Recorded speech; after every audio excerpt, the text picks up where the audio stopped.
if I can admit reluctantly that they faked it, and people don't realize what this means. It's so profound. I mean, imagine this, Candace. Imagine they really did go to the moon and come back. Boy, that was a close one. Or they lied about it to the whole world. They embezzled an equivalent of $250 billion. They printed it on coins, on stamps, in the encyclopedia, and gave them medals of honor for being such good liars. And according to people I've interviewed, relatives of dead astronauts who were murdered by the CIA. Their opinion, not mine. If that's true, which sadly it is, that is so much more profound than if they actually went. So what we have is one of the greatest events in human history is the faking of the moon landing by the most powerful nation on earth. And people don't realize how easy it was to fake. It's like whoever killed JFK, he's still dead. It's a tragedy. Whoever did 9/11, they're still dead. It's a tragedy. You can change the hats on who did it and why. This is different. This is a positive lie. You see? And I come along wanting to take away that candy and give them the reality of manure, and they don't want it. I got an email just a few days ago from someone who knew Carl Sagan.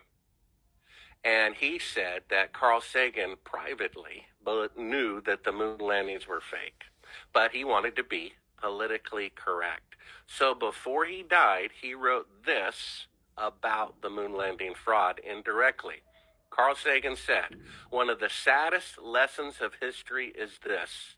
If we've been bamboozled or lied to long enough, we tend to reject any evidence of the bamboozle. We're no longer interested in finding out the truth. The bamboozle, the lie, has captured us. It's simply too painful to acknowledge, even to ourselves, that we've been taken. Once you give a charlatan power over you, you almost never get it back." And then I don't know you that well at all, if you'll forgive me, but I get the impression you believe in God, right? Hmm?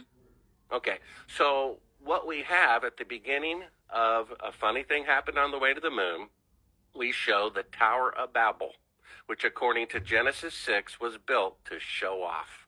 We're going to make a name for ourselves. It was never finished.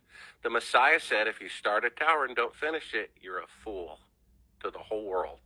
Then the biggest machine ever built in the technological age, the Titanic, put in print the ship that God himself could not sink.